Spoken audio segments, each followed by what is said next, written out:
Naidu CM జగన్పై ఆగ్రహం వ్యక్తం చేశారు. 5 ఏళ్లలో జగన్ రాష్ట్రాన్ని దోచుకున్నారన్నారు.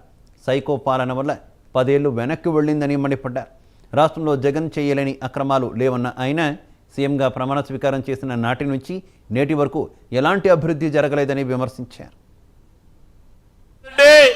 అబద్ధాలు చెప్పి మా ప్రజల చెవుల్లో పూలు పెట్టాలనుకుంటున్నావు.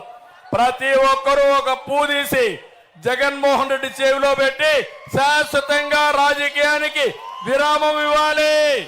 నేను చెప్తున్నా, సైకో జగన్మోహన్ రెడ్డి, నీకు తెలియదు.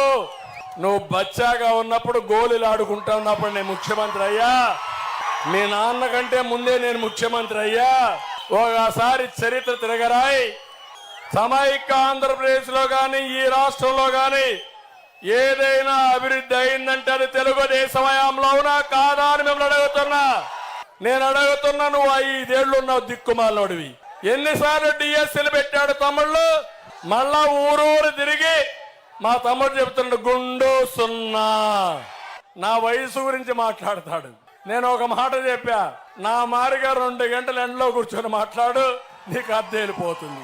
నా చదువు గురించి మాట్లాడతాడు. నేను చెప్పా, నేను ఎంఏ చదివా, వెంకటేశ్వర యూనివర్సిటీ చదివా, 74లో చదివా, ఆర్థిక శాస్త్రం చదివా అని చెప్పా. నేను అడుగుతున్నా, జగన్మోహన్ రెడ్డి నువ్వు ఎక్కడ చదివావు? ఎక్కడ డిగ్రీ వచ్చింది నీకు? నీకు డిగ్రీ వచ్చిందా అని అడుగుతున్నా. మీకు తెలుసా ఏ యూనివర్సిటీ చదివాడు? రహస్య యూనివర్సిటీ, పేరే రహస్యమైన యూనివర్సిటీ. ఇలాంటి ఫేక్ ఫెలోస్ నన్ను గురించి మాట్లాడితే బాధేస్తుంది. 5 ఏళ్లు పరిపాలించిన వ్యక్తి నేను ఇది చేశానని చెప్పాలా లేదా? చేశాడు. ఏం చేశాడంటే వాలంటీర్ వ్యవస్థ పెట్టి 5,000 జీతం. అందుకే నేను వాలంటీర్లు కోరుతున్నా, మీ వ్యవస్థను నేను తీసేయనని మరొకసారి అందరికి హామీ ఇస్తున్నా. మీరు తటస్థంగా ఉండండి, ప్రజలకు అందుబాటులో ఉండండి, మీకు న్యాయం చేసే బాధ్యత నేను తీసుకుంటా. ఉద్యోగం అంతా కూడా ఉంటాయి. అదే సమయంలో బాగా చదువుకున్న వాళ్ళు 5,000 కాకుండా 50,000 లక్ష రూపాయలు సంపాదించే మార్గం మీ గ్రామంలో ఉండి సంపాదించుకునే మార్గం నేను చూపిస్తానని వాళ్ళందరికీ హామీ ఇస్తున్నా. జగన్మోహన్ రెడ్డి చీటి చినిగిపోయింది, గెలవడు. నేను ఒకటి అడిగా, కిల్డ్ బాబాయ్ అని అడిగా, ఆన్సరే లేదు. నేను ఇంకో మాట అడిగా, నిందితుడిని పక్కన పెట్టుకొని ఎవరైతే బాధితురాలు ఉందో ఆవిడ మీద కేసులు పెట్టాడు. ఎంత బాధ అంటే మీరు ఆలోచించండి. మీ చిన్నాన్న చంపితే సిగ్గు లేకుండా ఎవరైతే చంపారో అతన్ని పెట్టుకొని తిరగడం అంటే ఇది న్యాయమా మీకు అని అడుగుతున్నా. అంటే చట్టాన్ని వెక్కిరించడం అవునా కాదా అని మిమ్మల్ని అడుగుతున్నా. 5 ఏళ్లు పరిపాలించాడు, ఎవరికి న్యాయం జరగల.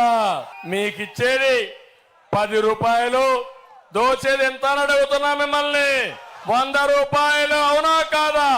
అంటే ప్రజల్ని అమాయకులు అనుకున్నాడు, ప్రజలందరినీ గొర్రెలు అనుకున్నాడు, లేకపోతే కోళ్ళు అనుకున్నాడు. బాగా తిండి పెట్టుకోసి తినడానికి దుర్మార్గమైన ముఖ్యమంత్రి, ప్రజాస్వామ్యానికి పనికిరాని వ్యక్తి, అబద్ధాలు చెప్పడంలో దిట్ట.